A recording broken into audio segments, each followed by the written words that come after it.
Super. මේක ඔයාලා අනිවාර්යෙන් ගෙදරදී try කරන්න ඕන රෙසිපි එකක්. ඔයාලා Korean movies, drama, TV series කොච්චර බලලා තිබුණත් කොරියන් fish cake කාලා තියෙනවද? ඉතින් guys මේ රෙසිපි එකට කොරියන් ෆිෂ් බෝල් කිව්වට ඇත්තටම මේකේ උපන් රට ජපානය. මේ කෑම එකට ඇත්තටම අවුරුදු 4000ක විතර ජපානයේ ඉතිහාසයක් තියෙනවා. 1910 1940 වගේ කාලෙදී තමයි මේක කොරියාව තුල ගොඩාක් ව්‍යාප්ත වෙන්නේ. අද වෙනකොට කොරියාව තුල නැතුවම බැරි ස්ට්‍රීට් ෆුඩ් එකක් වෙලා තියෙනවා මේ ෆිෂ් කේක්. ලෝකේ රටවල් බොහොමයක මේ ෆිෂ් කේක් රෙසිපීස් පැතිරලා තියෙනවා. ඒ වුණාට මම අද ඔයගොල්ලන්ට කියලා දෙන්නේ ලේසිම විදියට ලංකාවේ අපිට හදා ගන්න පුළුවන් ෆිෂ් කේක් රෙසිපි එකක්. ඇත්තටම මේක මාළු වලට අමතරව තවත් සීෆුඩ් මික්ස් කරලා තමයි මේ ෆිෂ් කේක් එක මම අද හදන්නේ. ඇත්තටම අපිට මාළු කිව්වට මේකට යූස් කරන්න පුළුවන් white meat තියෙන මාළු වර්ග විතරයි. ඒ කියන්නේ කොරල් පරාශ්‍රිත මාළු තමයි. ඒ කියන්නේ grouper, snapper, mullet වගේ මාළු. ඇත්තටම මට හොයාගන්න බැරි වුණා මාකට් එකකින් අද මේ මාළු වර්ග මම අද පාවිච්චි කරන්නේ පරා මාළු. මෙයාගෙත් හොඳ white meat එකක් තියෙනවා. මම මේ පරා මාළු වගේ ගන්න මෙයාගේ ෆිලේ එක විතරයි. අපි බලමු ඊට පස්සේ කොහොමද අපි මේක හදාගන්නේ කියලා. මේ තියෙන්නේ මම ෆිලේ කරගත්ත white meat fish කෑල්ල. මීට අමතරව මම seafood විදියට ඔයගොල්ලන්ට පේනවා ඇති මෙතන දැල්ලෝ දෙන්නෙක් අරන් තියෙනවා.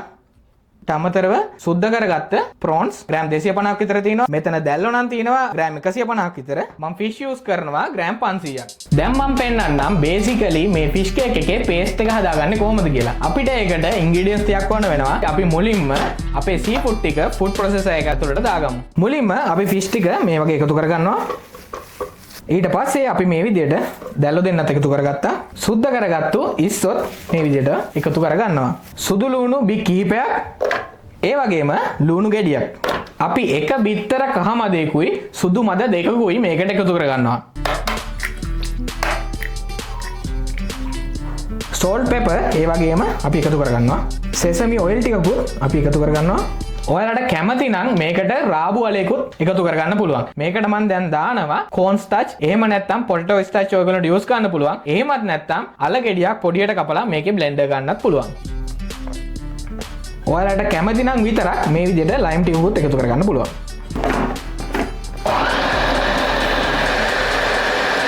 ඒ වගේම අපි ice කැට කීපයකුත් මේකට එකතු කරගන්නවා. දැන් මේ තියෙන්නේ fish cake mixture එක. අපි මේකට පොඩියට කපාගෙන vegetables ටිකක් එකතු කරගමු. මම මෙතෙන්දී vegetable විදිහට use කරන්නේ කැරටුයි ලුණු කොළයි. ලුණු කොළ වලට අමතරව ඔයගොල්ලෝ leeks පාවිච්චි කරන්නත් පුළුවන්. මම මෙතෙන්දී chop කරගත්ත green chili ටිකකුයි ඒ වගේම chop කරගත්ත curry leaves ටිකකුයි එකතු කරගන්නවා. කැරට් ටික මම පොඩි cubes විදිහට තමයි කපාගන්නේ. සාමාන්‍ය මිලිමීටර් 2 වගේ size එකට.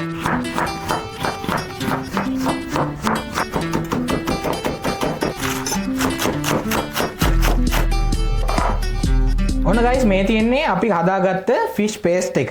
දැන් අපි මේකට vegetable ටික එකතු කරගමු. මුලින්ම අපි ලුණු කොළ ටික එකතු කරගන්නවා. ඊට පස්සේ මේ විදිහට කපාගත්ත carrot ටිකත් අපි එකතු කරගන්නවා. ඊට පස්සේ green chili. දැන් අපි මේ vegetable ටිකයි fish paste එකයි හොඳට mix කරගන්නවා.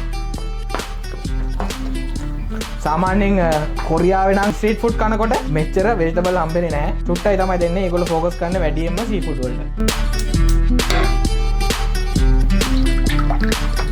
දැන් අපි මේ තෙල් එක නටාගෙන යනකොට මේ විදිහකට එක ස්පූන් එකකට මේ fish cake paste එක අරගෙන මේ විදිහට අපි බෝලයක් විතර හදාගෙන තෙල් එකට එකතු කරගන්නවා.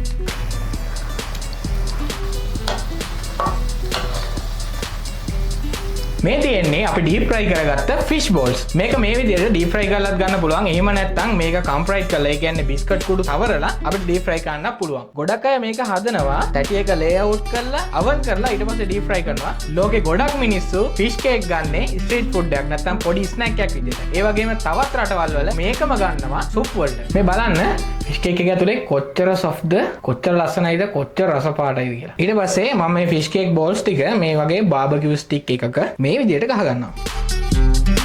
කොහොමද?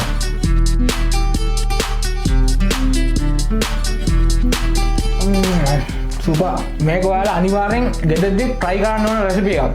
ඔයාලගේ ගෙදරට මාළු එහෙම නැත්නම් ඉස්සෝ දැල්ලෝ වැඩියෙන් ගෙනවොත් අනිවාර්යෙන් මේ රෙසිපි එක try කරලා බලන්න.